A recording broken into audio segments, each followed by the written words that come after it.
What is going on, everybody? Welcome back to High School Never Ends, a pop punk dad podcast. I am Wingman Steve.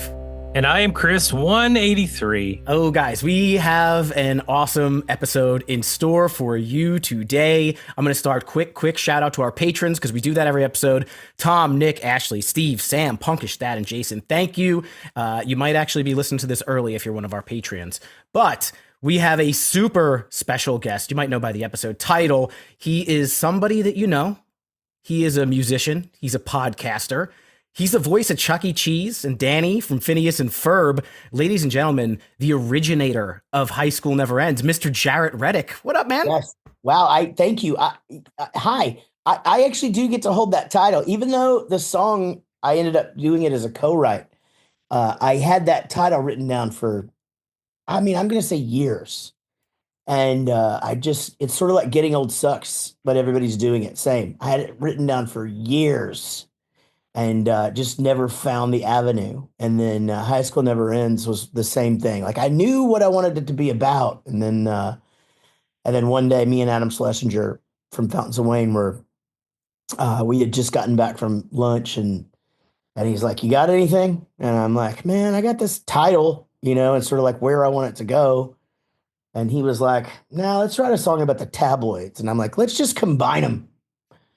And that's how High School Never Ends happened. Dude, that works perfectly. First and foremost, like, is that concept, is High School Never Ends not the greatest concept for a song and or podcast of all time? Yeah, I think more than anything, it's crazy. Like it might be the smartest line I've ever written. And like, I think I've got like a few really smart lines, but like I'm allowed to do this because I'm in my 50s and I'm in therapy. And my therapist says I'm allowed to, like, if I've done something that's good, I'm allowed to talk about it in that way. And so I just think it's such a smart line in that even when I made it up, I was just like, it literally applies to everything in life. It's not only just college, but it's the relationships within college, with the things you go through, and then it turns up in the office, and then it gets into the neighborhoods, and like it just and it's so weird because, like, the neighbor ladies will start talking about something or whatever, and then all of a sudden they're mean girling like the other neighbor or whatever. You're like, God, it's so fucking true. Like the high school really doesn't ever end, and so, and it's, for me, it's the same. It's just like, can I cuss on here? Yes, go for it. Yes. So like, Fuck yeah. it's just everything is just about like us. We just show each other our dicks way less, now than we did when, 20 years ago or 30 years ago, whatever. But like, it's still the same. I mean, they still come out, it's just weird. Like how life is, how that point in your life is just sort of like this sets up the way things and relationships and all of those things are going to work from now on, and so anyway, I'm really proud of that one. Well, so speaking of therapy, I've been internalizing something for about 5 years, and I'm gonna need you to help me just work through this like we're on the couch a little bit. Okay. Chris and I started this show about 5 years ago, and we were coming up with what should we call the show, and that line, High School Never Ends, we thought it just encapsulated kind of, we're pop punk kids. We love this music and we like to talk about the scene. But for about 5 years, until we've gotten you on and been able to ask you directly, I've always said to myself, does Jaret Reddick, him personally, I think about you all the time, does Jaret Reddick think that we're assholes because we couldn't come up with our own name? Or is he happy that we've paid homage to this beautiful concept? No, I'm very happy that you paid homage to it. I actually am very proud of the fact that there are podcasts called High School Never Ends, the Pop Punk Dad podcast. There's a podcast called Hangover You Don't Deserve. There's a podcast called Straight to Video. It means a lot to me when people do stuff like that. It's funny. It's like,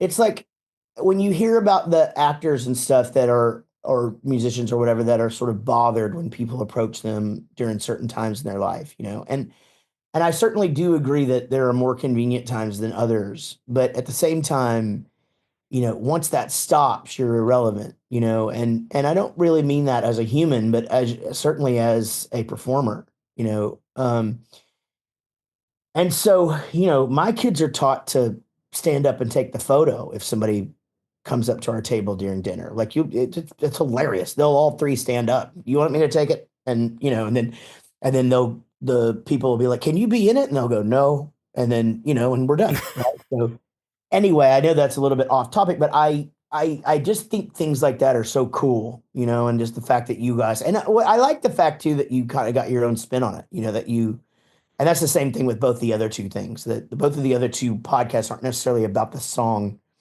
The two that I brought up anyway aren't necessarily, have anything to do really with the song, but, just loosely, the title and some of the subject matter of the song kind of inspired it. But no, I think it's awesome that you guys did. I appreciated you asking me before you did it. That was Um, very nice. And I'm sorry it took me 5 years to get on here, but hey, I'm glad you got 6 or 7 awesome new Patreon supporters. And fucking A. That's right. We'll send you a cut. Now I'm going to tell my therapist that now I'm good. Jaret just like pat me on the back, and so Yeah, I can move on and stop seeing her. That's okay. man. As long as you see your therapist, you're fucking good.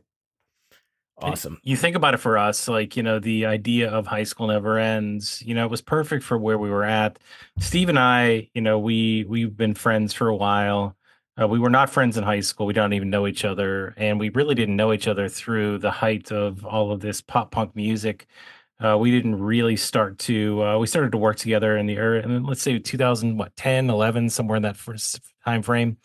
So, when we get together and finally decided to do this, we really just thought, what's the best title that really encapsulates what we want to talk about? And that's why I really love that song. And when he played it for me, I had heard it before, obviously, but played it again. We were like, this is it. And, when we talk about our podcast, people out there, they're like, hey, that's right. High school never ends. I love that. People that don't even know the song, most do. There's a Yeah. few that don't, but they love that. They love that term. So I think, it's perfect for us. And again, we really got a newfound love for the song too, which I did want to ask you, the video for that, Jared, like, is that Mhm. something that you conceptualized, or was it a group effort? I love the video. It's amazing.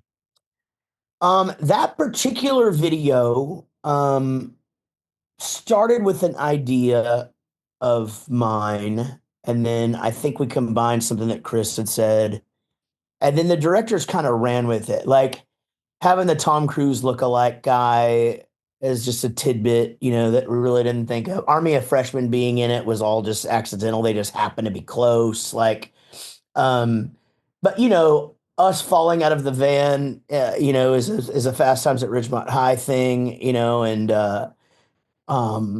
there's definitely some things in there that I had thought of. I just thought it would be cool if like you start out.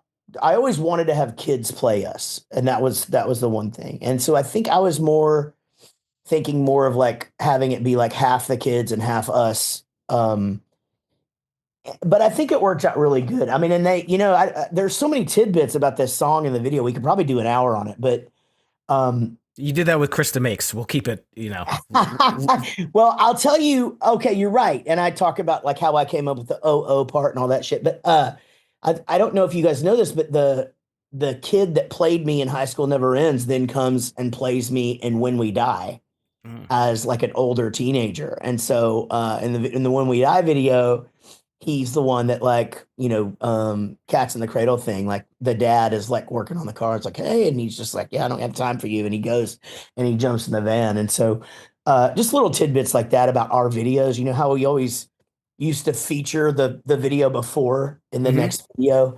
And I love all of the shit like that, but yeah, man, it was a fun video to make. And it was chaos. It was utter chaos because school was actually in that day. And the way that shit works in LA, they're just used to that shit. So there's kids, going back and forth. It's just the gym is closed, but we were sort of in this off room and we had a tent. And in that tent, we had beer uh, and whiskey and on a school campus, but we just had to Yeah. keep it in there, So, but yeah, it's one of those where like, in the gymnasium as we're shooting one scene, they're setting up the next one.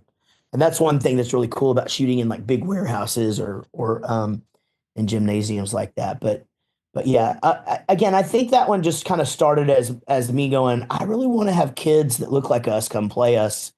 And I think they did really good with the casting, and you see the little boy that plays Chris, he pops up in movies all the time. He's in Superbad.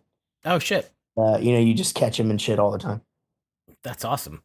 I had a question, some early stuff, if you don't mind, going back in the day. You guys just celebrated the 20th anniversary. We did that episode on that. So I wanted to ask just a base question. I kind of wanted to come up, Chris and I, with some things that maybe you haven't been asked, but there's some songs that are so fucking big that you got to ask something about them, right?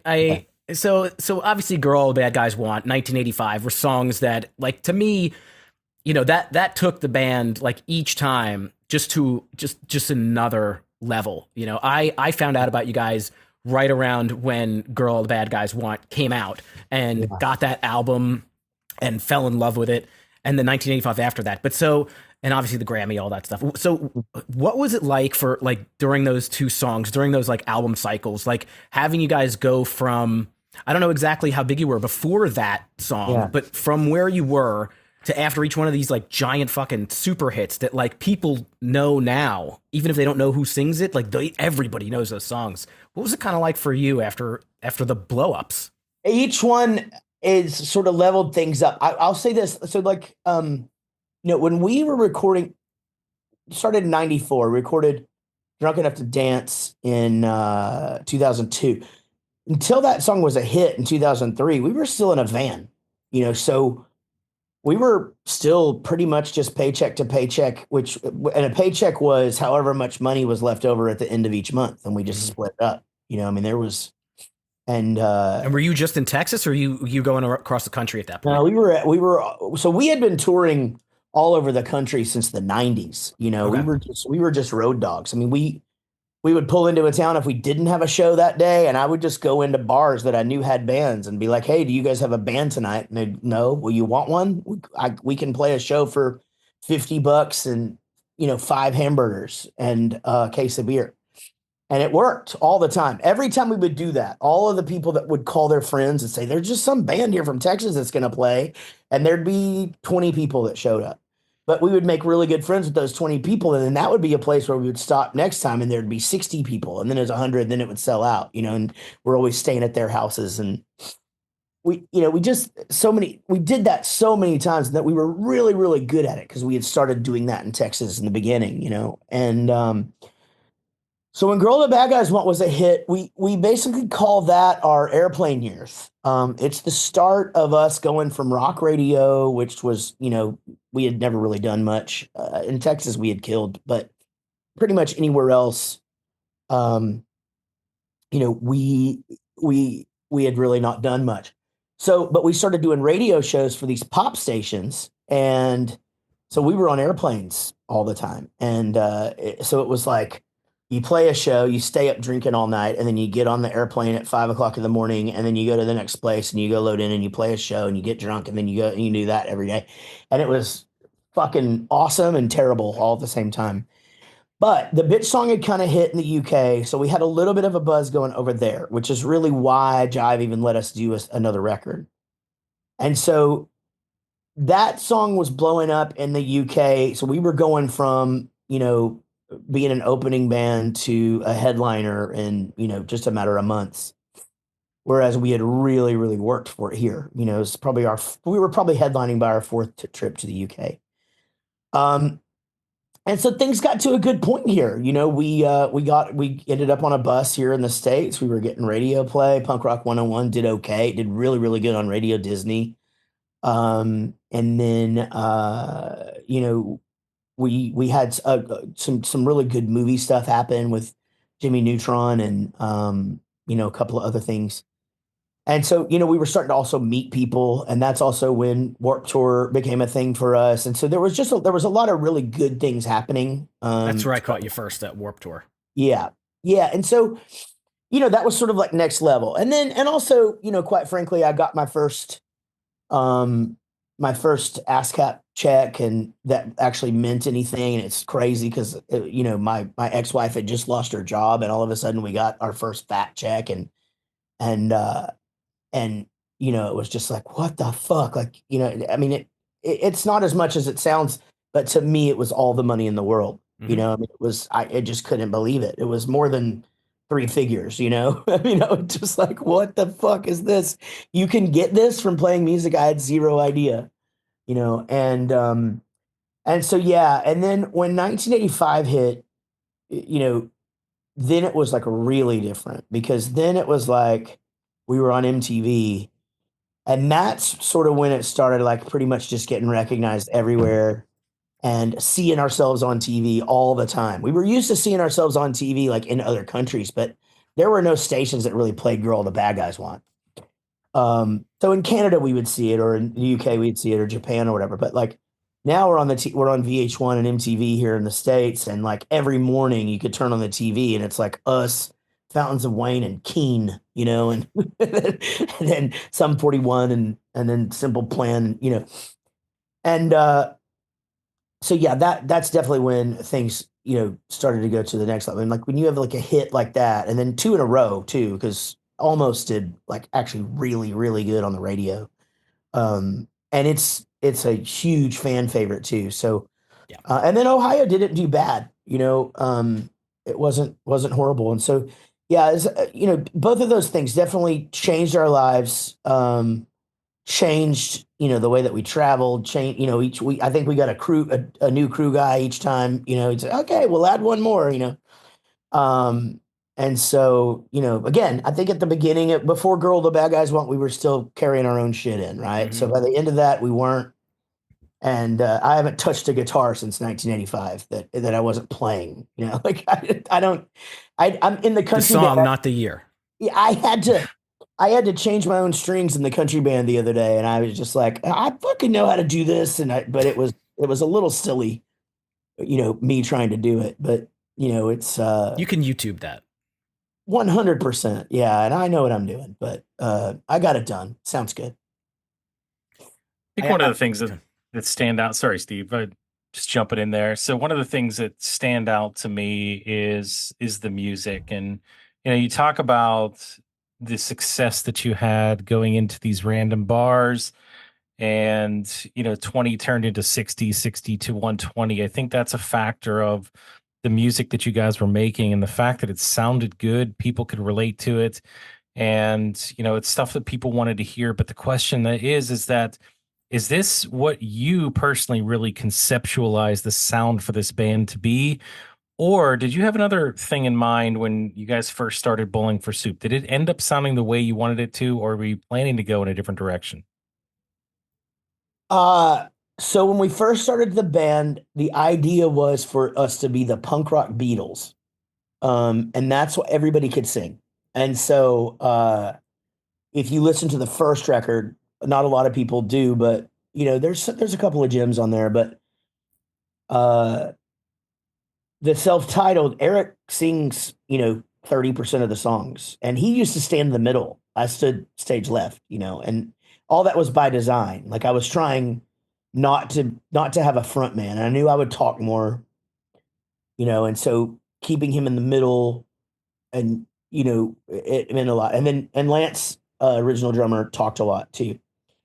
So I didn't really know what that meant, but I knew it was going to be an extension of Cool Fork, which was the band that I was in before this. Like I knew that what we were going to sound like was going to be the songs that I was writing at the end of that band, and then taking some of Eric and Chris's songs that they had and sort of just blending them in with that. And then that started to grow to the point where like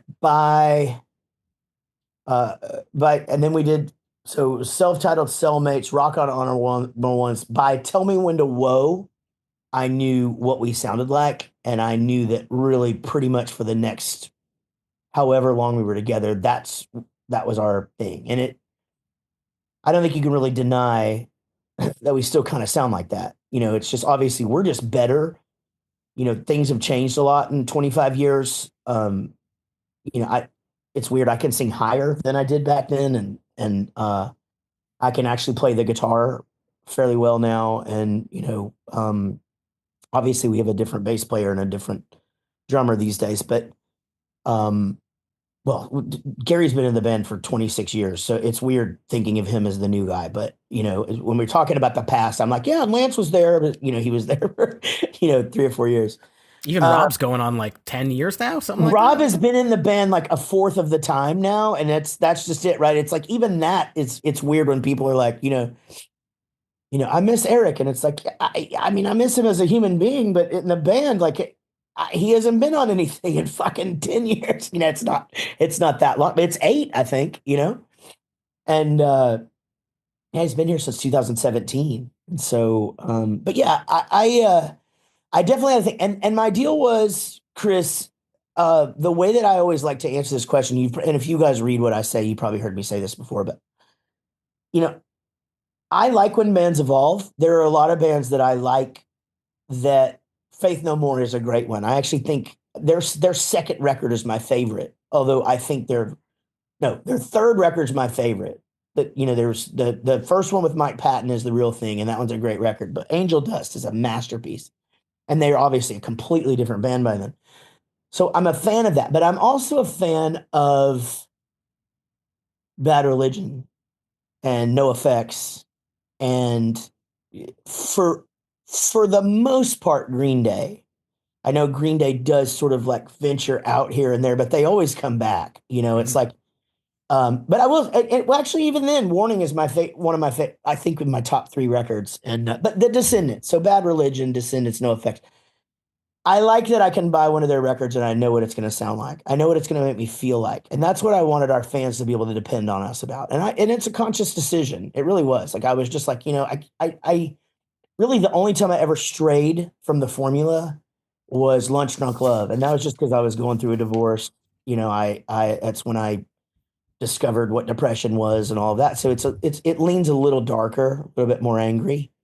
But I knew that people that were fans of ours who were going to eat that record up, I knew, no pun intended, but I knew that they had felt these same feelings as me because we're all grown up now. That was 2011 or 12. So if you had been a fan of mine for 10 years, you're in your mid-20s already. You've already gone through a breakup. You might have a kid. You might be divorced already. You might be in your early 30s.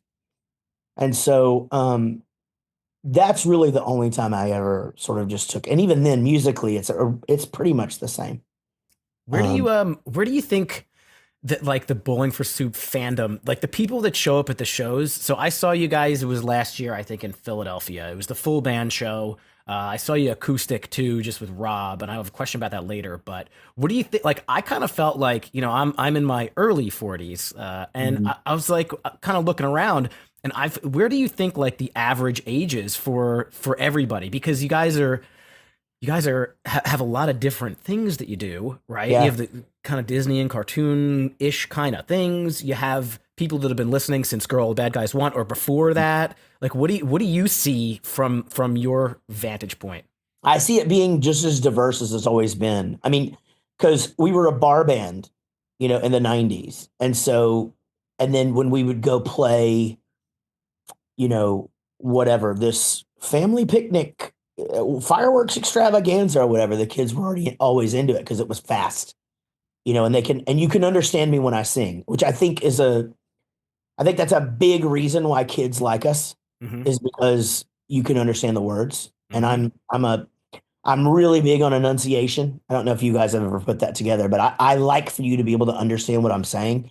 And I'm really hard on background singers. So like Rob and Eric as well. Like, I need to be able to understand you. Open your mouth, and Rob will tell you, like, man, I'm a stickler. Jaret beats me. What's that? Jaret beats me.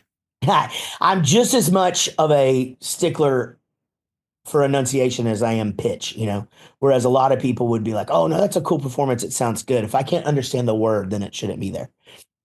And so I think, but I think, we got ourselves to a point where when we really found our niche, which is, Let's Do It for Johnny, Drunk Enough to Dance, all of a sudden we were this band that, and we still are, kids and parents agree on us. I mean, like, I can't tell you how many parents, dads, moms who have literally cried in front of me, like full on tears, saying I had zero in common with my child, nothing. Like I was losing them. They're 12, 13 years old, locked in their room all the time. I heard them playing your songs and I liked it. I took them to one of your shows. Now we go see Newfound Glory and Simple Plan and Sum 41 and all this. I hear it all the time. And it's been like that for 20 years now, and I think we're just sort of that band that you can agree on because we're safe. There's obviously blowjob jokes and things like that and all that, but like it's safe and you can understand it. It's easy to nod your head to. And finally, I feel like with our band, there is a sense of the fact that if you're a fan of us, you sort of feel like you know us. Mhm. Like I think it wouldn't be far off for someone to almost be like talking about, say, me or Chris or whatever, and be like, "Oh yeah, this buddy of mine, I'm the singer for Bowling for," you know what I mean? Like because we've always been so approachable, we put ourselves out there. Like we're super, super honest, and I'm not just talking mental health. I'm just saying all aspects of things. We don't, we've really never put forth any sort of persona or character that really wasn't exactly who we are. And so I've said it all the time. It's just like when you come to a Bowling for Soup show, you feel like you're hanging out with your friends. It's just we have really loud guitars, and but yeah, I just think I think it kind of just always stays the same. Whereas, I mean, our college shows are just as good now. We don't do as many these days, but they're when we do, they're just as good now as they were when 1985 was on the radio. And then, you always have the older people, and there's it's funny, we see fans sort of go through that thing where I don't know if you guys have probably done it, right? Because you guys have been pop punk fans a long time. You said you're 40. Is that right? So Yeah. you're probably doing the thing, right? Where you used to want to be in front of the barricade, and now you're like, I'm really happy just standing back here by the soundboard where it Oh sounds yeah. great. I got easy access to the bar. Nobody's stepping on my fucking feet, and you know, I I and I get it, by the way, man. I mean, I went in the 80s, I stood in the pit, to Testament and shit like that. But hadn't been in the pit in a long time till Less Than Jake came to Dallas last year, and I just fucking moseyed into the pit or whatever, and they're losing their minds. My tour manager was with me, and he's like, "What the fuck are you doing?" He's standing up on speakers, like, "You're gonna something bad's gonna happen," and people are taking pictures, and we're not watching the band, and just disrupting things. But yeah, I think, man, I hope it just sort of stays the same. We got 3, 4 generations coming to see us. We got grandparents who have their kids and their kids' kids, and now that kid's having a baby, and they're all coming to our shows. It's your shows are just a lot of fun. Yeah. I think the personality that is in the songs themselves, and it shows up on stage, and it's like we're here to have a good time. We're not taking ourselves too seriously. Like you have Yeah. serious songs too, but you're there just to have a good time. And listen, there's the one thing that Instagram targeted me hard with these adult earplugs. They're called Eargasm. They're not a sponsor or anything, Oh, but yeah, yeah, yeah. No, I know my wife has those as well. finally got them, and that's what I'll go closer because I wear those, and I can hear for like 2 days after I'm done with the show. Yeah. No, I get it, man. I I have those musician earplugs that Music Cares makes, and it's nice. I've never been an earplug guy. The only reason we saved our hearing is because we toured with American Hi-Fi in 2005, and they had in-ears, and we were just like, "What is that?" Like I saw that tour. You should do that again. well, it was a great tour. Well, we've talked about it actually. They're doing stuff again, and we've talked about doing a few things here and there, but I mean, they're also so busy doing other shit. Hmm. But yeah, earplugs are important. I never was able to do it while I played. It just singing with those things on is just weird. And um, but when I hear a snare drum now without any ear protection in, it just seems like it's the loudest thing in the world, and I can't believe I used to just do that in my bedroom, and with no earplugs in. It's fucking crazy. You just get used to it. I don't know. I still don't wear earplugs to shows. I don't know why. I think my hearing has probably dulled over the years from going to so many shows and not wearing earplugs, but I don't know. I just don't. Maybe I should. It's crazy how But many things though that we do. Now that we have the Apple Watch, and it'll warn you sometimes that you're in a loud environment, and you're just like, I am, Yeah, you no know, shit. I'm at a and football game. yeah, right. And you're just like, I don't know. It doesn't really register that way, but it's just as damaging.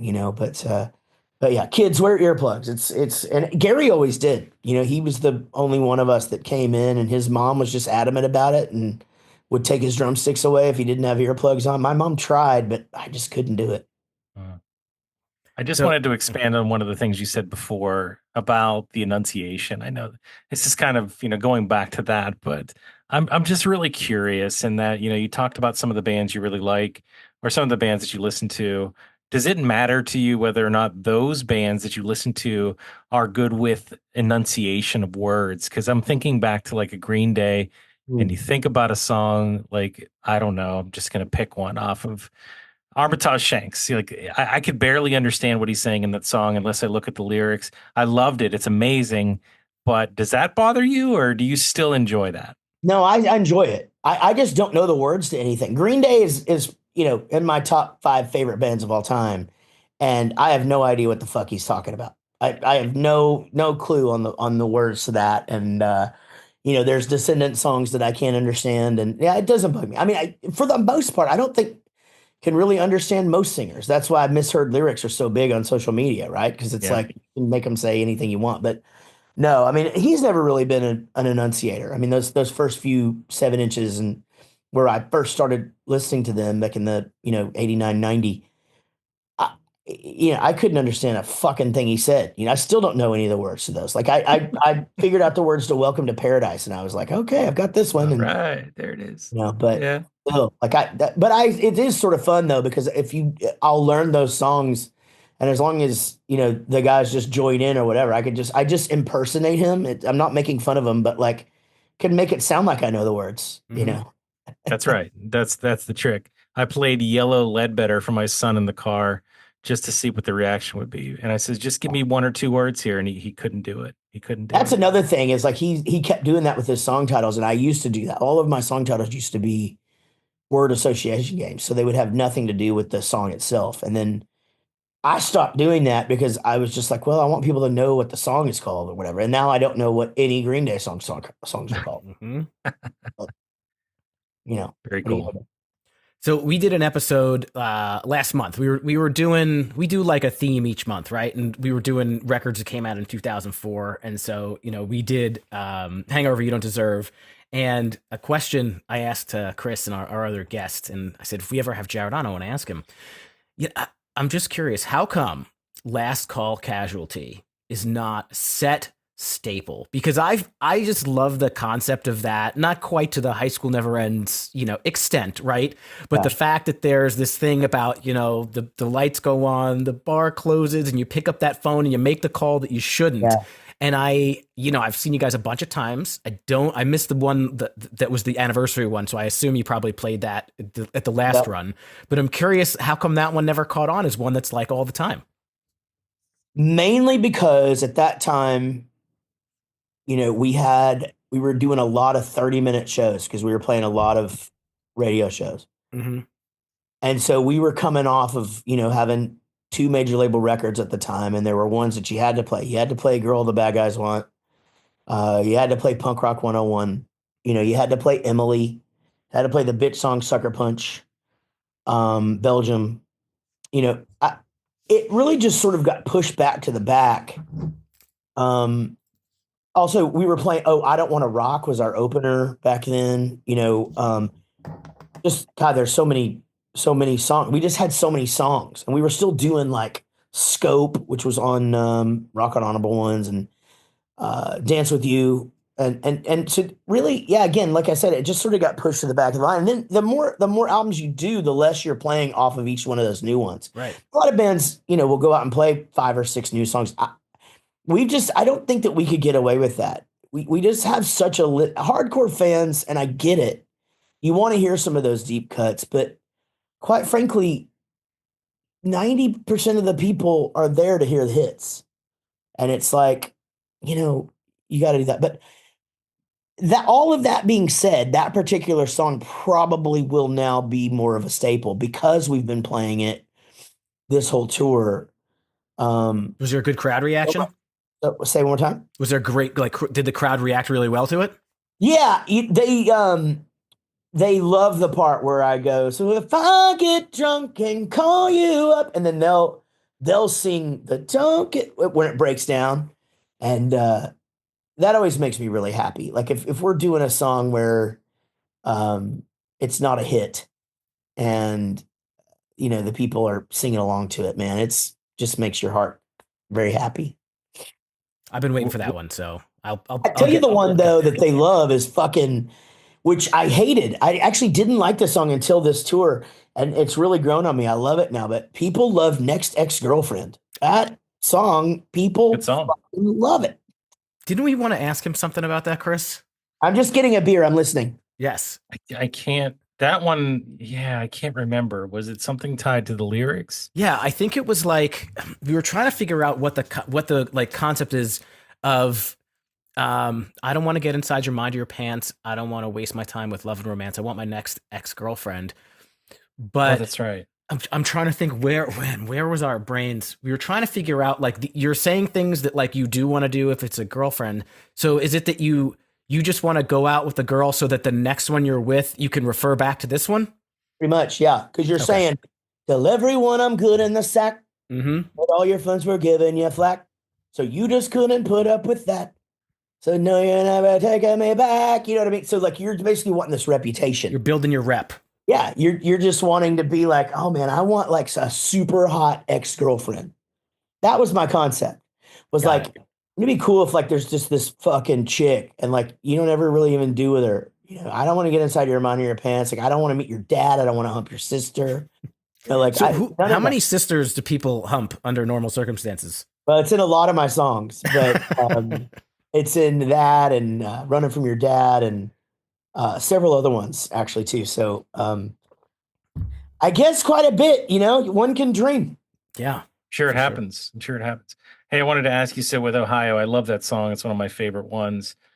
Does that song get a bigger pop in Texas or in Ohio when you play it? Man, it gets a big pop everywhere. Everywhere? It's that is the one where, when they hear, she said she needed a break. And it's like, I just gave myself chills. It never gets old. People are like, do you get sick of playing Girl the Bad Guys? How could I ever get sick of that? I start that riff and people lose their ever-loving fucking minds. They do. We go, woo-hoo-hoo, and they're, what the fuck? It's just, and she said she needed a break. It's the same thing. And but yeah, they go ape shit. Texas really does love it. Ohio really, really loves it too. And Ohio's been really great to Bowling for Soup. I say that in a song too, by the way. But it would be very hard for me to measure. And the other thing is I have those in-ears in, so I can only hear the crowd just so much. Sure. But, it works everywhere. Honestly, it fucking works in Oregon. Mm-hmm. Pittsburgh. Yeah. I experienced something. I guess it was a couple of years ago, 2, 3, something like that. When you guys, you and Rob did the acoustic tour. Yeah. And at the show that I was at, which is a city that is notorious for pretty much being drunken assholes, which is Philadelphia. There was a lot of heckling going on. People would like yell up at you, whether it was like play this song or like people who like kind of think they're funny. And there was a lot of this going through. And I was just kind of curious, you play it off very well. And I'm curious, like in your head, like what percentage would Jaret say is like fun or like, shut the fuck up. Like, this is annoying. Like, cause certain times people go too far. I think at that show, somebody went a little too far.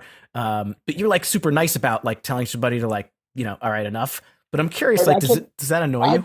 I don't mind embarrassing somebody. I have a black belt in this. You have to be very, very careful. I'll just take it to the UK. In the UK, you can't insult a heckler. If you do, it's seen as being very rude by you. Like, and so you really have to deal with it a little bit differently. In Philadelphia, you can rip somebody a fucking new asshole, and as long as you're not embarrassingly angry about it, you're gonna have that. As long as you're still being funny and fun, I mean, nobody likes it. And again, it's honestly, I don't really, most of it I don't mind. The thing, I think the song thing drives me crazy because someone will scream 1985 and I'll do a bit about it and be like, obviously we're gonna play that last. And they just if they keep doing it and keep doing it, it's just annoying, and it does sort of take and it's a little bit harder to acoustic shows, um when they do go too far, it can sort of kind of get me out of my zone a little bit, especially during the VIP. Because I hadn't had a beer yet, and I'm still just kind of trying to get my day going and stuff. And if somebody's like just overly just ridiculous in the VIP, and I don't have a microphone, and it'll kind of get me out of my game a little bit. But it's very, very rare that I don't just know how to react and deal with it. When you do a show where, I would say 30% of our show is talking, that's probably a fair assessment. I mean, we've done obviously more talking, and we've done less talking, depending on the city and where we are. You've just opened yourself up to that. It's like, there's quiet, and they can find those spots to where they come in. And the other thing that drives me fucking bonkers is when somebody's a pussy and they yell some shit and I hear it and I'm like, what? And they won't repeat it, and that drives me absolutely bonkers, because it's like, if you're going to interrupt something that people paid money to see, then be, at least fucking be ready to repeat it so that I can retort. Um, but yeah, for the most part, I just think it sort of just goes along with the whole show. Man, there are moments where hecklers have given me the biggest gift in the world. Like, it's become the funniest fucking bit of all time, and a lot of times not at their expense. It just becomes something silly. But when it's just some drunk person slobbering all over themselves and just yelling shit, for the most part, it's kind of hard, because you know, you can't really make fun of them too much, because you don't want people leaving. Man, he was kind of hard on that guy, But at the same time, if my friend was like, he was kind of hard on that guy, I'd be like, well, fuck that guy. He should have shut the fuck up. That's why in Philadelphia you can go as hard as you want, because everyone else will just chime, get right on too. Really, I don't think I would ever tiptoe. I actually just posted. Somebody just posted on TikTok, a Philadelphia fan yelling at a Green Bay fan, a chick, and this fucking bald Philadelphia, just horrible fucking person is just yelling at her for accidentally rooting because her team didn't get a first down, and and I'm just like, fucking Philadelphia fans, man. I'm not a sports fan. I live here. I grew up elsewhere, though. Just so you know. Man, I went to a Kansas City Chiefs game against the Eagles, and I can honestly say, I've seen a Raiders game. I've seen most NFL teams play. Aren't you a Steelers fan? Yes, yeah, Chris. And I've seen them play 1,000 times. But I can honestly tell you that Philadelphia fans, I love you guys, Philly. I love your cheesesteaks. I love you as people. Worst fucking fans ever. Just terrible fucking people. It's brutal. It's brutal. I live here, and I'm a Mets fan, so I'm like, I live here, and I'm like the guy who like loves the team that they fucking hate. So it's are Sixers fans that bad? I don't think so. I think, hockey, football, baseball is did you say worse. Mets, or did you say Mets? Yeah. I'm a New York Mets baseball fan, so you're going to get shit anywhere you go, though. Like, you're a Mets fan. Yeah, we travel well. Yeah, no, you do. Yeah, all New York teams do, right? I mean, well, not the Jets, but how did you become a Steelers fan? Where did that come from? My dad is from Pittsburgh. So I was born in 1972. My dad was from Pittsburgh. Everybody around us was a Cowboys fan, and my dad was really, really good at talking shit. My dad was a preacher. and then a car salesman. Cool. And so he knew how to talk shit. And so, I'm a little kid and my dad's talking shit to my mom and all the neighbors and my grandparents. And I love the colors. Black and gold is obviously, you guys see the colors of Bowling for Soup merch. And the stage right now is just Steelers fucking shit. And we won 4 Super Bowls while I was a kid collecting football cards.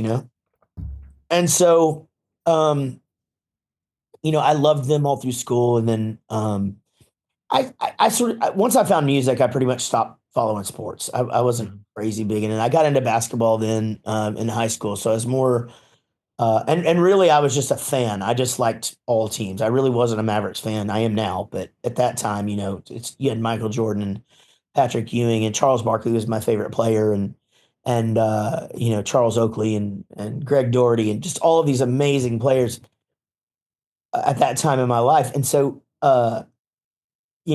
it was a lot of fun to watch. And plus basketball was on all the time and I didn't, it's kind of mindless and I didn't really have, so, yeah, but I really wasn't too much into football, but I followed the Cowboys because I owned a toy store and we would set up these cowboy things during, it's a whole story. But anyway, Cowboys made me money. And I was a bit of a hustler. And so, but then, once Bowling for Soup got to be where we were sort of established enough to know, oh, this is what we do now. And I just started paying attention. I was just like, man, I was Steelers fan when I was a kid. I still got all the shit my aunt made me and sent me and stuff. And so, I'm going to get back into it. And that was, early 2000s. And so, I put another 25 years into it. And there's outside of this Bowling for Soup shrine, there's a Steelers shrine up there that my wife lets me keep in the game room. And so, it's Awesome. my little Jack Lambert doll that my grandmother made, or my aunt made me in the 2nd grade. He lays up there during the off season, and then during the football season, in fact, he's got to come up here and go to rest soon. But he sits down on a little Marshall stack by the TV, and I love my Steelers, man. Apologies to both of you guys after the NFL playoffs recently. I'll be completely honest. We won more games than we should have. Our defense just completely shut down at the end of the season, and quite frankly, it was like, it wasn't a surprise to me at all, and I don't really get beat up over it. I'm one of those that, like, I think the reason why I think Tomlin having winning seasons every football season is actually a good thing is because it's more really nice Sundays for me where I get to watch and they win and all that shit. Like if it was just all about fucking one Super Bowl every fucking 10 years or whatever, then what's the fun in that? I don't want to rebuild every 5 years. That sounds terrible when they only win 4 games in a season, which hasn't happened, in the Tomlin era, but it's awful. I hate it. So I'd rather have 11 great Sundays and lose a playoff game and then, fucking ignore football for the rest of the thing. If somebody has a football party, I'll go because I like those little pigs in blankets. Me too. They're good. Aren't those things fucking good?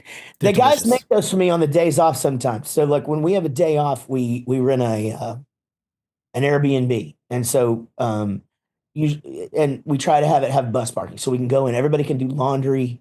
We all just spread out, we're always together. I don't know if you guys saw, we just took a vacation together. We're never apart, and so even our off days, we're all sitting together and, breaking bread, drinking beers.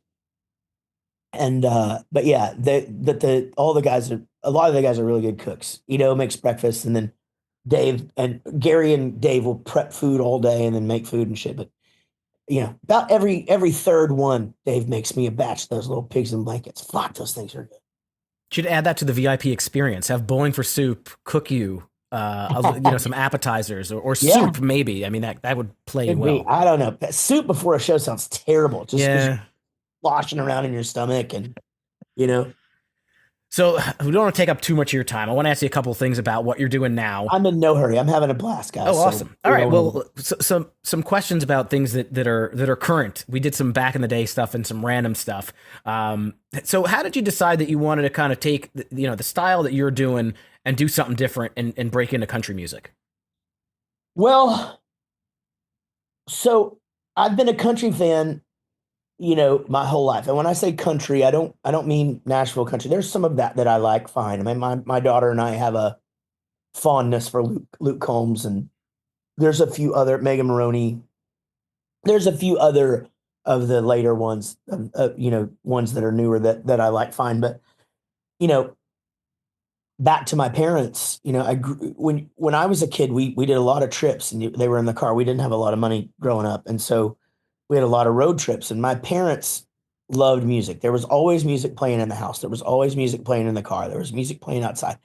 Always music. And so it was Waylon and Willie and Dolly Parton, and then it was the Bee Gees and the Eagles and Donna Summer, and you know, I, all of these. Neil Diamond was a big one, and so you know that is really where my musical taste sort of started. Then my brother got his taste, and so I figured I learned who Foreigner was and Queen, and then later Judas Priest and Iron Maiden, and then I saw a Motley Crue video and heard Ozzy Osbourne for the first time, and I was like, "Fuck, this is my life right here. This is all I want to do."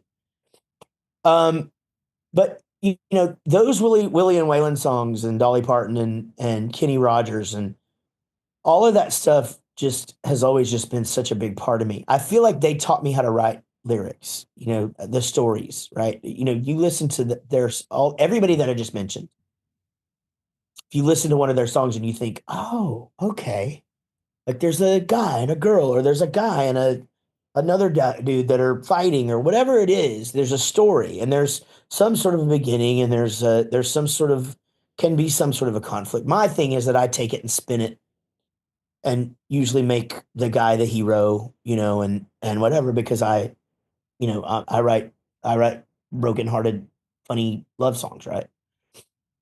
But um, so anyway, God, this is a long answer. That's why I'm telling you don't have to hurry, because That's okay. I'm so long winded. But Fine. the point is that I always wanted to do a country album. I just didn't know how I wanted to do it. And I've done side projects. I Jared Kelly, and I've got Jarinus. I was in a band called People on Vacation for a while. I have sort of done that. So I was like, man, I don't know. I don't really want to do another one of those things where I just go get another guy and or girl. And I thought, well, Bowling for Soup could do one, but I also didn't want to do a parody country record. I didn't want people to think it was funny, and so that's the reason why my first album, it's got funny stuff on it, but I really held back on that kind of stuff. And so when the pandemic happened, and so we went and we did Lunch Drunk Love, oh, not Lunch Drunk Love, Punch, Pop Drunk Snot Bread, the first year, that summer. And then as we're working, get that thing finished or whatever, the year turns, and then it's okay. You still can't go play. My buddy Zach, just goes, let's just fucking do it, bro. Let's just make the country record. So we wrote it. Only record I've ever done, which I think I could do this forever now. Written over text message. Everything is all voice memos and writing lyric things back. And then I would just take each one of those, and each little song idea would go into a Google Doc. And so at the end of the writing phase, we just had 16 Google Docs with bits and pieces of lyrics, and like, here's the verse, and here's this, or whatever. And literally just put a fucking record together. And that's just woke up. And yeah, I wanted it to be organic. I wanted it to be very Willie Nelson, not necessarily, sound like Willie Nelson, but like where you could hear all the instruments. Like I wanted you to know, like, okay, there's a guy playing this, there's a guy playing this, there's a guy playing this. Here's how many people are singing right now. Because not even Bowling for Soup is like that. Our shit is polished. We're as polished as Nashville. You know what I mean? Like that's how we've pop punk really since 90, well, since 2001 ish. That's what Pro it sounds tools. like. It's all just stacks of just fucking harmonies and get layers of guitars, and fucking, if you're Fall Out Boy, you push the EQ all the way up, and it just all goes, and you kind of really can't tell what's going on. That's not what I wanted. I wanted it to be like, oh man, I can tell that I know how many drums he has. Like I was like that. That's what I want it to sound like. And so I'm trying to keep with that. Now that I'm doing actually it's funny, I'm doing a covers record with both bands now. I'm doing a covers record with country, and we're doing a pop punk covers record in Bowling for Soup. And but I've already got 8 new songs for the country thing and 6 new Bowling for Soup songs. And so I think, as far as the future is concerned, I'm hoping there'll be a lot more new shit coming out soon. But I think that's the question then is there a possibility that you could see some overlap between the two? A lot of music genres have overlapped in 2025 and 2024 and in the 2020s, let's just say. But Well, Chris, I think it happened already. I mean, you got All Figured Out. You got Drinking Beer on a Sunday. I've already everything on Lex Supertramp. I mean, I've been putting country shit on songs forever. You guys just didn't pick up on it. You know what I mean? Like, it's true. that's so cool though. Yeah. My manager called me. So actually, I have 3 managers, but I have 2 that I talk to every day. But I have one that really the only time he's involved ever is if there's any sort of radio. Well, we haven't been on we did Brad Pitt, but since then we haven't been on the radio in 3 albums, right? And so he calls me out of the blue one day and he goes, "Fuck, this Drinking Beer on a Sunday is a country hit." And I go, "Yeah, I tried to fucking tell you guys." It's before I did, my country record or whatever. And he was just like, "Holy shit, you should do a country record." I'm like, I know I should, but yeah, I mean, All Figured Out. I mean, for the most part, Running From Your Dad is very country. It's I mean, when I started doing that, You might have tricked me into listening to country music. And now Yeah. that you're saying it out loud and I'm I know. hearing it in my head, did that really That's happen? the thing, right? Is somebody be like, "Man, I love you, but I don't want to go listen to your country shit. I just hate country." And I will say sometimes I'm like, "I already got you. You're already listening to All Figured Out. You're already listening to everything. You're listening to Drinking Beer on a Sunday. Those are country songs, dude." To be fair, all the songs that I write sound like country songs when they're first written because it's me and an acoustic guitar, and I, my Texas twang sort of comes and goes. If there's people around me, it usually will go away. Then when I drink, it'll come back. But when I'm by myself in here singing, it just kind of shines sometimes. But they sound like country songs until I speed it up. I put a little grit on my voice. Gary plays some drums on there, put some octave guitars on there, and it's just, it's a pop punk song. So it does show you it's funny when I was doing the press shit for Just Woke Up, and people were like, "What are the similarities?" Well, I'm like, it's the same thing. It's the same. Punk and country are so close together as far as like the way the songs are arranged, chord structure, how many chords are in a song. The way that we do harmonies are exactly the same. We do thirds and fifths, and then we do, the thing where we layer in the same shit. It's the same. And honestly, topically, it's about the same. We don't really talk as much about, guns and trucks and stuff, but we talk about dogs and girls, Do you Sure. when you're writing songs, it sounds like you got a whole bunch that we're gonna hear at some point soon. Do you have do you schedule like time every day where you're gonna like sit down and do this? Like, I got the morning or the early afternoon where I go sit by myself and I just tinker things out. Or do you just like when something pops in your head in the middle of the night or in the first thing in the morning, you run down and record it or jot it? Like what's your creative process? When do you write? I'm the fucking worst. I I just have ideas or I'll have little bits and pieces or I'll start something. And but it's like right now, like I have 2.5 weeks at home. And I was so excited to just be here in the studio and do this. But I'm filled up every day. Like I'm doing a whole day of press tomorrow for the UK tour, a whole day of press on Thursday. I'm going to get a massage on Friday, and then I've got to go do this other thing. And then it's like every day this week is fucking gone. So I'm not going to write. And I was so excited. But then what will happen is I'll just decide, all right, I'm going in the studio in 3 weeks. This has been like this since 2002, by the way. Like, this is Drunk Enough to Dance. Drunk Enough to Dance was pretty much written. Hangover You Don't Deserve. It was literally like the 3 weeks before the thing, and I'm just like, fuck, and I'm just writing songs. So I think if I did set aside time, I would be very prolific at it.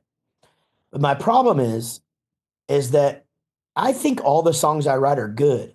Like I don't like songwriters go like my buddy Zach goes in and writes a song or two a day. And then most of them, nothing ever happens with them. That would drive me fucking crazy. Like, I mean, I have 100 songs out there that will never see the light of day, but that's too many. I don't need more. So I never wanted to be one of those guys that just wrote just for the sake of writing, even though I do know that it's like riding a bike. So I am songwriting all the time in that I'm singing shit into my phone. I sing the melody. I'm writing out lyrics. If somebody says something, I'll be like, "Can I have that?" And I write down what they said or whatever. I got a really good one in my phone right now. Gary said this the other day. This is fucking great. He goes, "This is so fucking great." He said, "Oh shit, where is it?" Oh, he goes, "I'm aiming for nothing and hitting it." That's pretty good. That is pretty good. That is a country song right now, And so, but anyway, so I'll just once I'm in the zone, I'll take all the as I said, like and I took it all, and I'm just like, all right, I'm gonna put all this shit together, and we get a record. So, I mean, Pop Drunk Snot Bread, I was still writing that shit on the way there, and a lot of times, because of the way that we do things now, the guys don't even hear the song until the day that we record it, and so sometimes I'm like locking myself in my room at night or the morning of the recording session and just writing a fucking song. So, the whole Christmas record was written in a hotel room in one day in Boise, Idaho. Wow. I was, man, we got to fucking get in there and do this. We were on Warped Tour 2014, and I was like, yeah, we got a day off. You guys go to the movies or whatever. I'm just gonna go write this record, and I just went and wrote it in one day.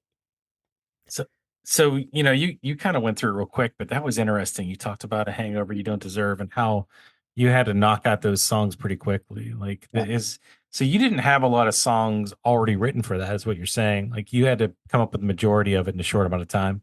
Yes, well, the thing about Hangover that's weird is that let's back up just a smidgen. So I had really never written with other people. I had written with guys in the band, like Chris and I had written a few songs, Eric and I had written a few songs here and there, but really for the most part, once Bowling for Soup had started, I had written everything. And so Drunk Enough to Dance is all me except Girl the Bad Guys Want. So I was like, well, that co-write worked out pretty good. Maybe I want to do more of those things. Well, my buddy Zach that I've been talking about was in a band called the Nixons, and he was trying to get into the songwriting game. So I'm just like, well, hey, I just had a hit. Let's just write some songs together. We had fucking great time. He came over and we wrote, Two Seater in Ohio and, a few other songs here and there.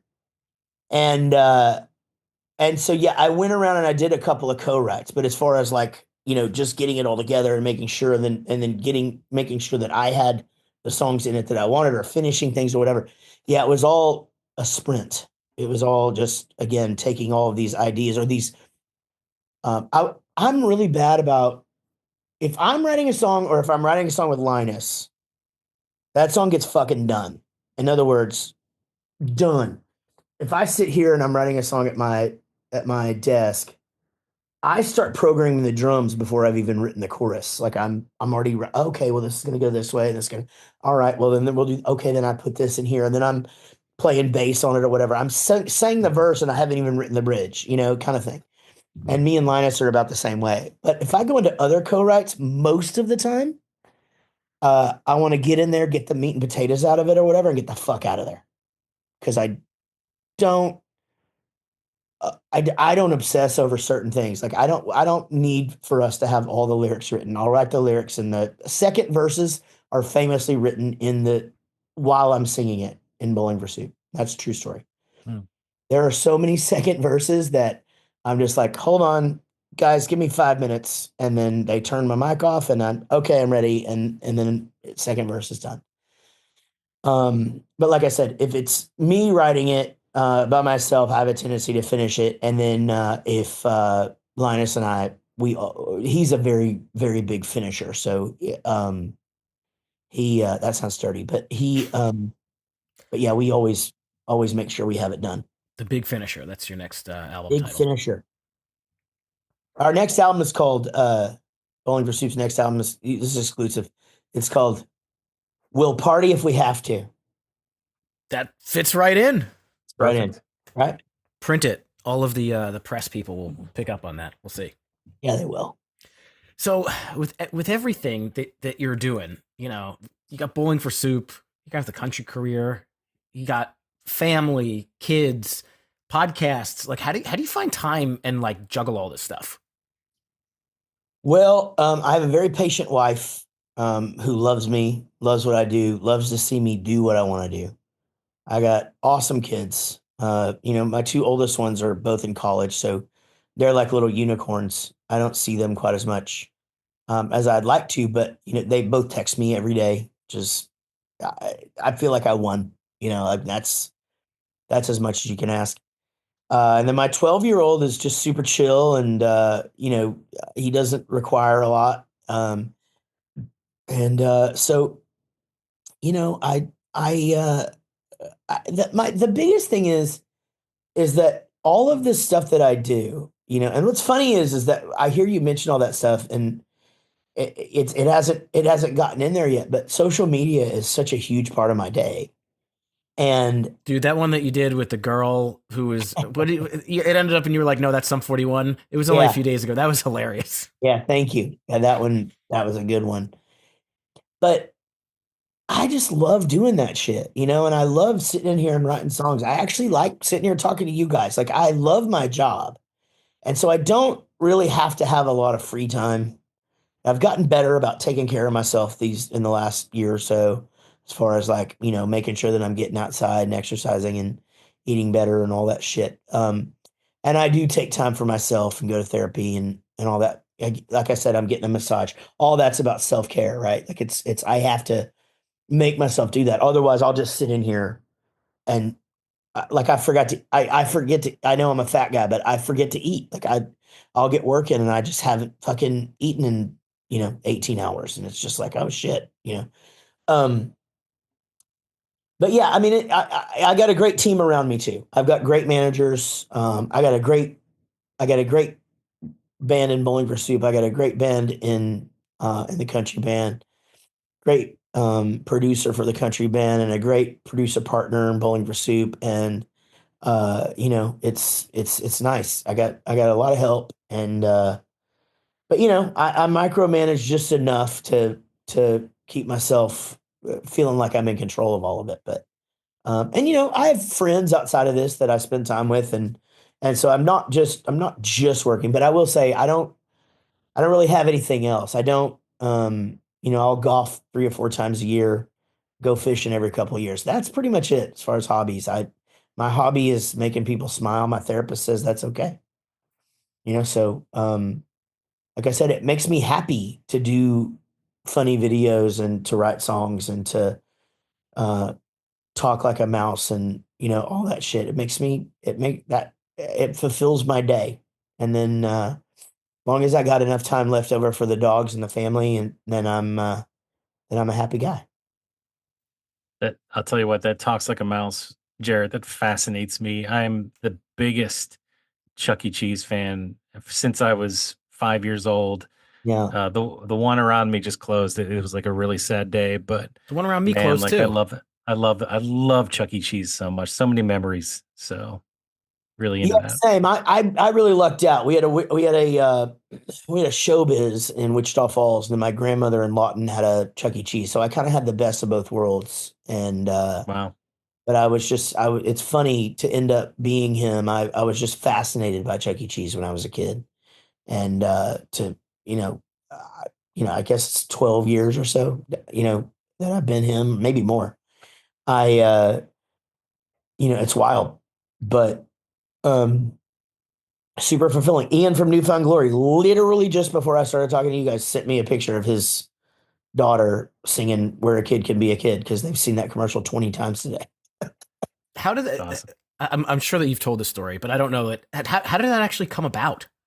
It's pretty easy. I was doing improv comedy, um, and here in Dallas, and there's a big insurance or not insurance advertising agency here in Dallas that got the account to when they rebranded, and apparently I got pitched before I even got offered the gig, and they just had pinpointed me, knew they wanted me, and had seen me do the comedy, knew who Bowling for Soup was, and it was really cool. I mean, that's really how people will call me, text me all the time. Like, dude, I want to, can we, do you think we could sit down and talk about how you got into voiceover? And I'm like, you don't want to know my story. Like, that's it. Like Phineas and Ferb, same thing. Those guys came to me.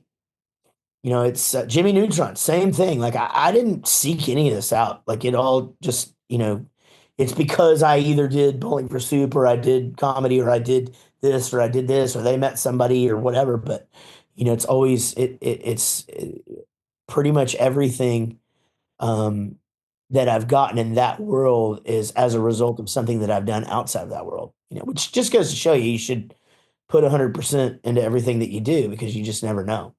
Yeah. I wanted to ask about one of your personal tastes, if you don't mind, as you take a sip of your Miller Lite there. And that's kind of one of the funny things that when you see you guys live, you have a couple of beers on stage, you take a beer break. I think in the most recent album, there was a song called Beer Break or something along those lines. Oh, no, that was a pee break. Pee break, my bad. But the pee break was probably inspired by the beer break. I'm just curious, Miller Lights. Is it the taste? Is it because it's a low calorie beer? We don't like IPAs. Where does that come from? This is perhaps my favorite story in Bowling for Soup history. And it's how Miller Lite became the official beer of Bowling for Soup. Now, understand, IPAs weren't even a thing because we're going back to like 1996. Okay. I wasn't a drinker and I certainly didn't drink beer. I had never drank beer. I really was never a big drinker. I drank a little bit in high school. But really, I was never really one of those out of control guys. I like to be in control of things and so I wasn't a big partier. I like, I was in a band, so I'd like to be around people having a good time, but really wasn't my thing. So, anyway, as I said earlier, I've really never had a real job. I washed dishes for a while. Then after that, I was like, this sucks. I only want to work for myself. And so I got myself into a partnership with my girlfriend's dad, and we had a toy store situation for several years. And then as that went belly up because of whatever reason, basically just, big category killer stores and also Target and Walmart just coming in and putting in these massive toy sections. It'd be half the store during Christmas, and we would just get our ass kicked. And so we his brother moved into town, and we started a home building business together. We built a few houses, and then I actually started this above ground swimming pool company on my own. I was building above ground swimming pools here in Texas, and we had gone to Abilene, Texas, driven there, and the thing, we did it. We risked it. The thing was is that you could get the foundation of this thing made, and but you had to have a rented Bobcat truck. And there were some other aspects of it that like it would cost you money if you had to have those things the next day. So we built two foundations in one day instead of finishing the first pool and then building the next pool. Well, a Texas storm blew both of them away. And we went to a Pizza Hut that night. And my my girlfriend's dad and the guy that we had working for us, who was a drummer for a band, uh, they were splitting a pitcher of Budweiser, and I didn't drink beer. I'd never drank beer, and I was just like, man, fuck it, like I just had a full day's work, and more than just, it was a 16-hour day, just completely blown away to shit. Plus, all the parts and shit were gone, so I wasn't even going to be able to build the pools the next day, and so I was just like, fuck, and so I drank beer, and I was just like, shit, I guess I drink beer now. And so got back to Wichita Falls and went to rehearsal. We rehearsed, by the way, we rehearsed Bowling for Soup rehearsed 6 nights a week for 7 years, 8 years. Wow. Um, and I was just like, well, guys, I guess I drink beer now. What kind of beer should we drink? And Lance, our original drummer, goes, I think Miller Lite's pretty good. And Eric goes, I like Miller Lite. And Chris goes, yeah, Miller Lite's fine. And I go, we just drink Miller Lite. And that is when we became Miller Lite drinkers. And I have never, ever strayed. Still to this day, drink Miller Lite. Perfect. They That's should pay actually you for my. It's my endorsement. choice too. My choice too. I think Steve's a. What do you drink out in Philly? Bud. No, if I was drinking like a light beer, I would go Miller Lite over any of the other light beers like a Bud or Coors or whatever, any of those. To But me, usually it's funny that like people even just switch it up because I mean, again, I'm from Texas, and that was just not something you did. I understand the climate has changed now. Like people go out and you go, oh, what kind of? I'm going to experience this right now. Or Rob will be like, I drink pumpkin beer during this time, and then I drink these Christmas beers or whatever. And I get that now. But that's not the way of the world back then. Back then, you're like, okay, this guy's dad drinks Coors Light. This guy's dad drinks Budweiser. This guy's dad drinks Old Milwaukee, and that guy's dad drinks Keystone. And that was it. There really wasn't. You didn't go out and just drink different shit. Well, obviously, we live in a different world, but the last few years, I've gotten a little bit more flexible. I can go to like a brewery kind of thing, and I'll usually be fine. But man, I mean, when all this shit first started 10 years ago, 12 years ago, whatever, maybe more than that, 15 years ago, I was not having it. Hey, do you guys have Miller Lite? No, I'll have an iced tea. We don't have iced tea. I'll have a water, and that's the conversation. Yeah, that's funny. It's funny the other month or the other day or whatever, right? I drink a decent amount of craft beer, and I used to drink a lot of Miller Lite when I was much young, about 10, 15 years younger. So I got into the craft beer phase. But then I picked up a Miller Lite recently, and I'm like, you know what? This tastes really good. And a friend of mine was like, yeah, like, these types of beers, like they're refreshing in comparison to all of this like heavy IPA stuff you drink. So nothing against that, but I sometimes forget how much I enjoy a Miller Lite and, obviously plan to partake a little bit more. I'll tell you what though, Jared, like a ton of my friends, they don't even drink beer anymore. They drink these seltzers. Things have changed. I don't even Yeah. know. Oh, yeah. There's Yeah. definitely a lot more in the seltzer thing, and this whole generation coming up doesn't drink at all. They don't. So, That's but so interesting though. it's They because don't. weed's legal and they don't fucking need it. But I will say this: it's like that's the way that I used to defend it. It's funny because I'd be like, "You go mow the lawn. What do you want to fucking have a Guinness?" And it's not like I was mowing my own lawn. When I'm saying that shit. Like I'm not there. But like when you're at the pool, you're just chilling. Right. I don't know. To me, like just those heavy beers, it just don't sound great to me. But again, A yummy Guinness at the pool. Like a oh, dark milk, delicious. dark What's funny chocolate. is the guys order. drink these Guinnesses all the time, and I guess it's not as heavy as it looks. It's not. It's not. And it's they only say like that 5%. right. Yeah, and that's the other thing, right? That's the other funny thing is the only time you would ever talk alcohol content when we were kids is that if you went across the state lines, they had 3-2 beer, and so it was weaker alcohol content in Oklahoma than it was in Texas. Oh. And so that was never even a concern. We didn't really, you didn't go, well, there's this beer that's 9.3, and you're like, okay, isn't that what Everclear is? I don't know. I don't even know any of this. I do not know the alcohol content of anything. I just go by what I enjoy. And I drink some red wine. I drink Miller Lite, and I'll have a vodka every once in a while. But kind of what I do. I stopped drinking soda 3 years ago, and so I haven't had a Diet Coke in 3 years. And so that's really weird because if I go to a place that doesn't have iced tea and I'm not drinking, I'm just drinking water. I have zero options. Mm-hmm. And The I don't only like time- soda water. I think it's weird.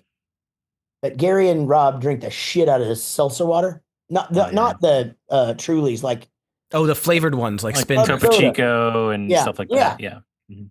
The only time I knew the percentages, like when I was in college or whatever, was that we in college our beer was natural light, natty light. But Yeah. then if you wanted to be a badass or get extra drunk, you would get the natty ice, which was stronger and tasted like shit. So funny. I forgot that Natty Ice and Bud Ice. Uh, Bud Ice is in a song. Milo. There's a song on what is it? Rock on Honorable Ones. She drank Bud Ice from the can and got her rocks off with the band. That's a Bowling for Soup song. Bud Ice. Remember that shit? Nice. Oh yeah. I think I still have an empty 40 of it upstairs that I put pennies in.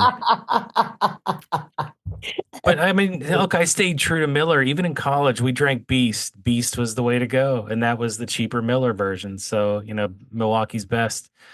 So anyway, that's when Miller Lights, Jarrett, was like when we got a keg of that, it was like the top of the line. Like we thought we Yeah. really made it when we got to the Miller Lite because that was the expensive stuff. Dude, a keg of Our Miller thing Lite was, is delicious. Our thing was Keystone Oh yeah, and Natural Light, but Keystone had the specially lined can, and it really. Do you know this story? I don't. I don't think so. They would advertise Keystone with the specially lined can, right? There, it's not lined with anything to keep it cold or anything. There are just lines on the can. That was their full-on advertising campaign. Specially lined can. Leave it to you guys, right? They That's could have amazing. fucking polka dotted, Well, I got one more question for you, and it kind of goes with what we were talking about with Right. kids these days, and the times that we live in these days. I mean, I just really want to know from a guy like you that writes a ton of great songs and has been in the industry for a long time. What do you think about music these days? What do you think about music in the 2020s? Um, I definitely am not a hater. I like music, I think music is good. I feel like when you get the people that are out there and that are, you know, I remember there's this quote from Dave Grohl going, you can't make music on a computer. Go get in your garage and be in a band and get in a van and blah blah blah. And it's just like, say you're old without saying you're old. It's like you're out of touch, and I hate to say anything negative about Dave Grohl, and um I'm certainly not a hater. I love him, and I think their first two albums are really good. I um I just don't think that we should hate shit just because it's different, just because kids like it. It's like we just are starting to sound like our parents and grandparents, really. And so when people hate on the Swifties and shit like that, it's like, man, that's the closest thing to real music that the youth has these days. As far as real music, as far as like what we would consider a song, right? Because my kids listen to some crazy shit. Post Malone's a fucking genius, by the way. He is a brilliant, brilliant musician. I mean, he's brilliant. And so I think music today is just like it was when you were a kid or when I was a kid. It's, something that the kids are into these days. And it's something that as our tastes stop changing and we're holding on to our Green Days and our Sum 41s, we're going to be out of touch, just like our parents listening to Waylon and Willie and the Eagles, and that's what I think. I think, nothing wrong with music, nothing wrong with the way music's being created. You could take this shit back to the 60s and go, okay, well, you're not allowed to use that amplifier there. You're not allowed to break that speaker so it's fuzzy. You're not allowed, you know what I mean? Like, not allowed to use these German microphones. And it's like you use what's at your disposal, right? It's like uh, that's the way the world works.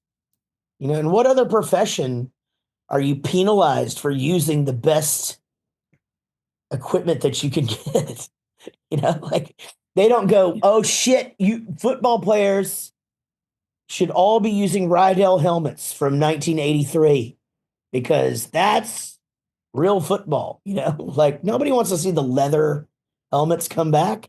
It's It's so I just feel like everybody just wants to have something to say. People who are just like music sucks today, laying it down there like that, are just going, I am completely out of touch with reality, or what is happening in music in the world and my children, and they probably hate me.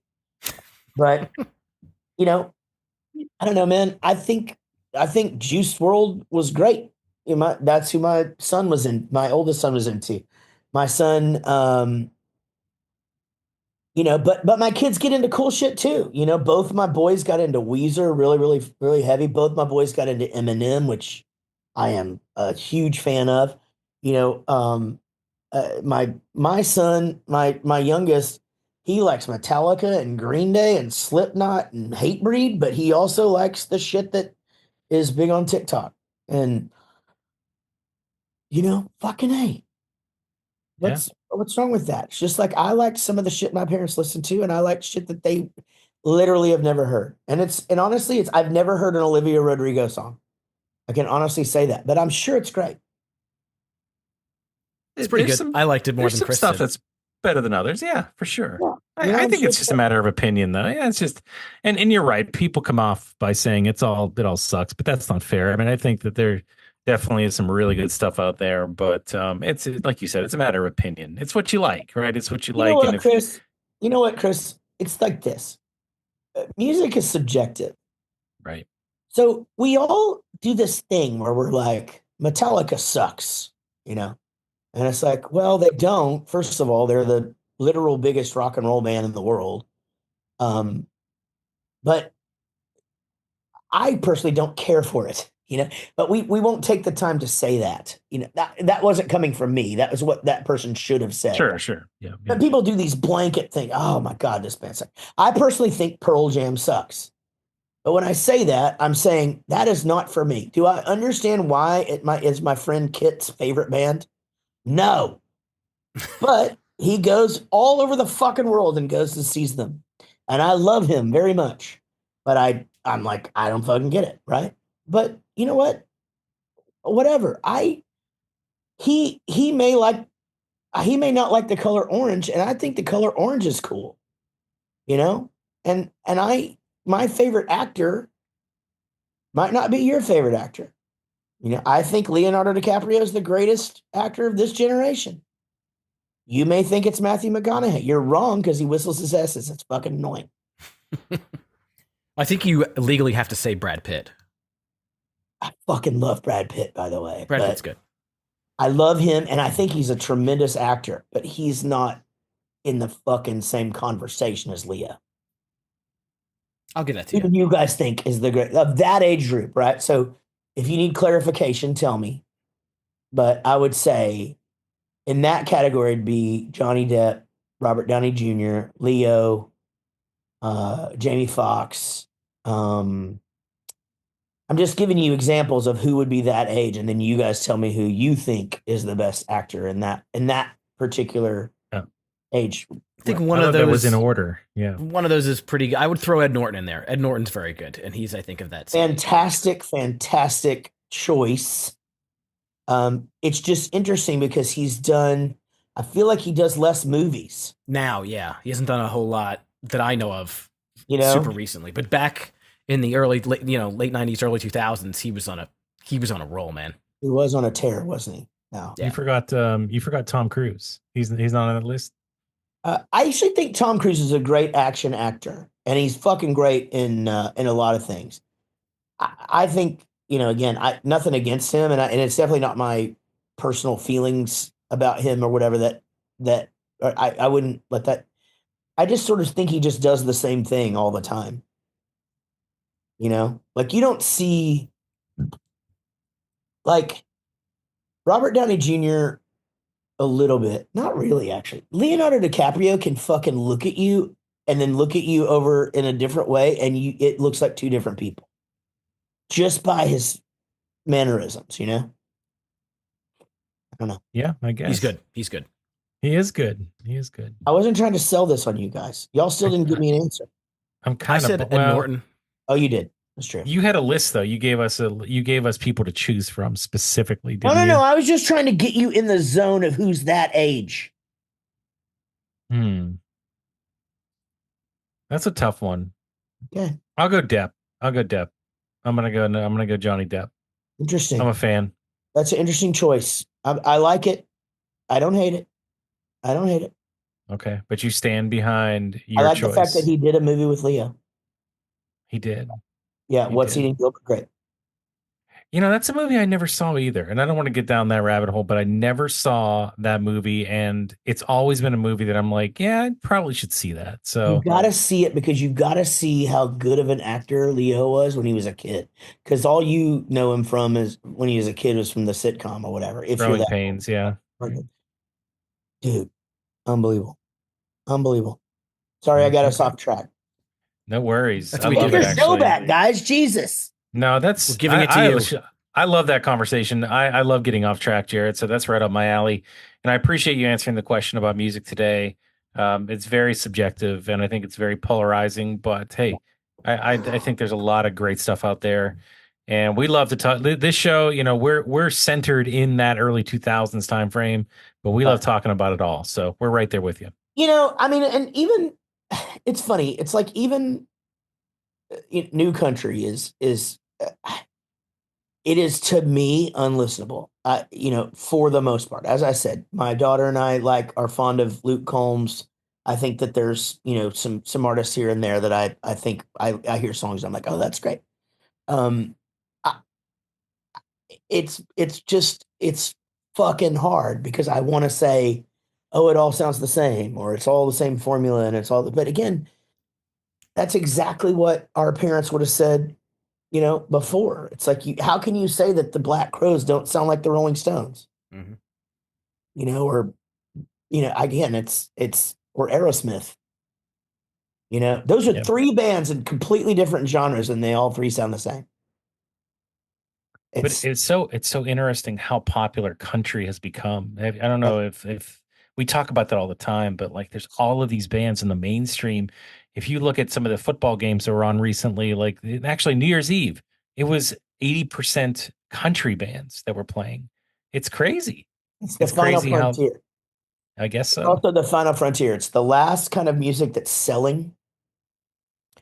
Uh, not and I don't mean streaming.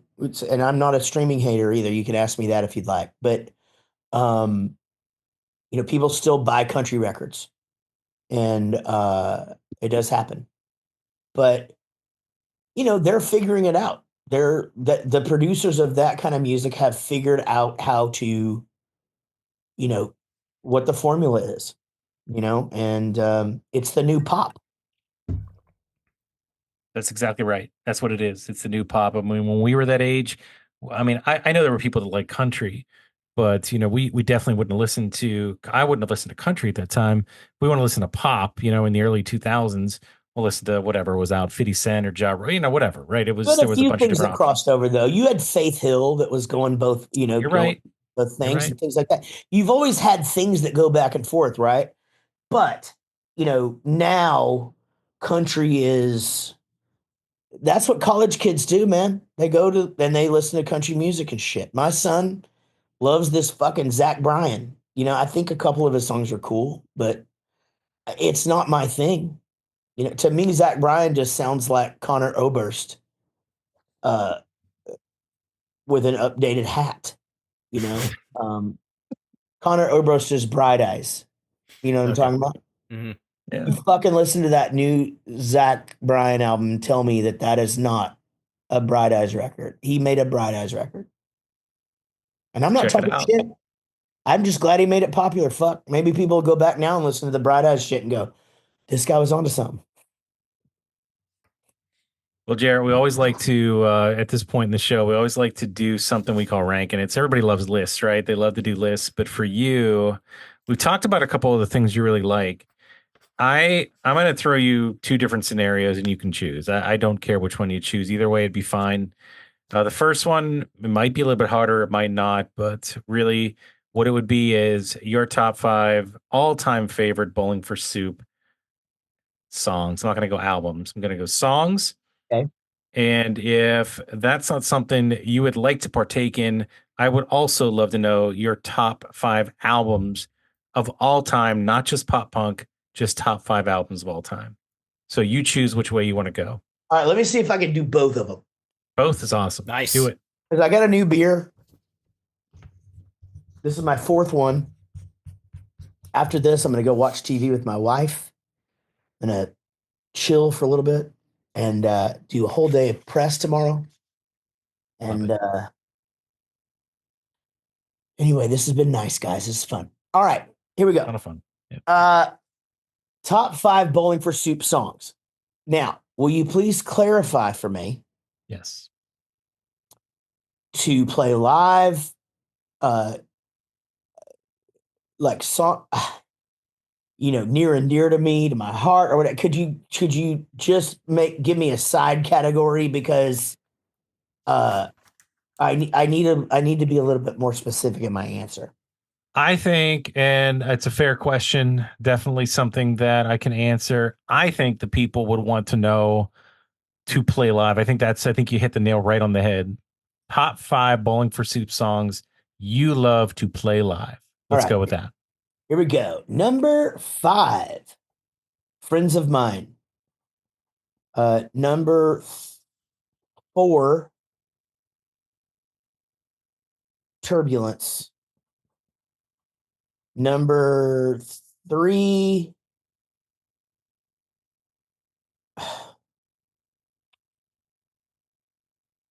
Almost. Number 2, 1985. Number 1, Girl the Bad Guys Want. Wow. Okay. How The close fact are that number 1? Ohio isn't in there is a fucking shame, but I didn't want to do that. I didn't want to start like making ties and shit. Could Ohio have taken one of those off the list in your mind? No. Okay. Chris doesn't like ties and honorable mentions, so Sticking I didn't do it. Sticking to it. I didn't do it. Sticking to it. In fact, I didn't even honorable mention. I just said it's a fucking crime. He I always follows the break the rules. rules. Steve, he follows the rules. I know. This I always is all break the I rules. ask. Yeah. All right. My top 5 albums of all time. All time. All right, here we go. This is going to be fucking hard, guys. I'm going to do it. I should have prepped for this, but We didn't give you any advance notice. I think I can do it. Okay, one quick question. Okay. Technically, I didn't know one of these was a greatest hits because I had never heard of the band before. So is it okay? Because a lot of times on these lists, I'm not allowed to do greatest hits, but it had a name and I didn't know it was a greatest hit. No, we absolutely allow it. Absolutely. 100%. Okay, so now our greatest hits albums allowed? Yes. Okay, I would say fuck, yes. this is easy. All right. I'm going to go backwards this time, if you don't mind. Top 5 albums of all time. Here we go.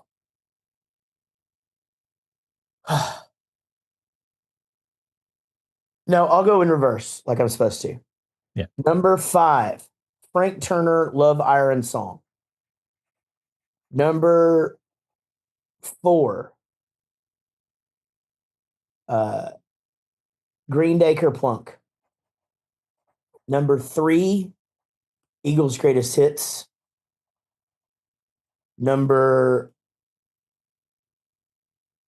2, Elton John's Greatest Hits, Volume 2. Number 1, Descendants Summary. How Descendants takes that top spot. That's a good pick. I do now. You had follow-up questions for me, but I have follow-up questions for you. If you had to choose one Elton John album that wasn't greatest hits for the list, which one would it be? Here's why I'm a terrible fan. I don't know any of his albums. The only reason I got into Elton John was because Flotsam and Jetsam covered Saturday Night's All Right. Okay. So I heard that 1988, and I was like, well, this is fucking great. I'm going to go hear the original one. I hear the original one, and I get this Greatest Hits record. And so then I bought Greatest Hits 1, 2, and 3, and I just listened to Elton John as a high school kid, hair down to my asshole, in a death metal band, and I'm just all I did was listen to Elton John for months. That's So I have amazing. no idea. And That's I'm kind of like, like what happened with me with Billy Joel. I got a couple I of get greatest it hits though. I CDs. mean, that's just it, right? So I think I find complexity in the Beatles catalog too. I love the Beatles so very, very much, and I love every song. But like my father-in-law and I spend a lot of time talking and listening to the Beatles and drinking beer. And our favorite thing to do is sit in his garage. He has a bar built in his garage, and he's got like a cool Sonos system in there. But we'll sit back so that it's in stereo. There's one speaker over here and one speaker over here, and we just listen to the way that they were recorded. If you've never done this with a friend and you're drinking beers or whatever, and you're music nerds, do it. If you're listening right now, just like sit 20 feet, 15, 20 feet away from the speakers and have them really spread out and have a couple of beers and put Beatles records on and just listen to it. It is so cool because it's all shit that mattered back then because everything was in mono anyway, right? And so like they just the shit that they were doing is crazy. And again, today nobody would ever do it because it doesn't matter, right? It's all about this like big mix and like making it all this, as I said, the Fallout Boy thing. Everything sounds like that, right? So, but I don't know. The only Beatles record, two records I know are Sergeant Pepper's and the White Album. Everything else I just know because I know all the Beatles songs. Mm-hmm. I couldn't Okay. tell you what's on Rubber Soul, but I'm pretty sure that I would probably say Goodbye Yellow Brick Road for Elton John, right? Isn't that the one? Sure. I don't know the albums either. I don't know. I don't know Elton John albums, so I was depending on you to know. We fucked it up, man. Yeah, I know. Someone I will know. fact check us afterwards in post. Yeah, well, but yeah, huge Elton John fan. Saw this last tour. He was just as good as he's always been. And, it's fucking great. So, Jared, before we sign off, please tell the folks out there what's coming up for 2025. I know you got a UK tour right around the corner. Let us know what's coming up, where to follow you, your projects, your things, your ats, all that stuff. Yeah. So the best thing you can do is follow me on social media. You'll get all of your Bowling for Soup, Jaret Reddick podcast stuff, all your news there. I'm JARET2113 on everything except TikTok, where I'm just Jaret Reddick. And but I'm on Blue Sky and I'm on all the other things. I'm everywhere. And man, there's so much happening. I've got some cool country shows coming up. New material, as I said, from Jaret Reddick and from Bowling for Soup. I got a lot of stuff about to be announced. So in the coming weeks, definitely pay attention. There's going to be a lot of shit. And I got this thing out there. You guys should listen to this interview. Oh, you just did. Shit. Oh, thank you for Let's that. do it again. That's right. Yeah, listen back again, guys, and spread the word about this podcast. These guys know what they're doing. Thank you.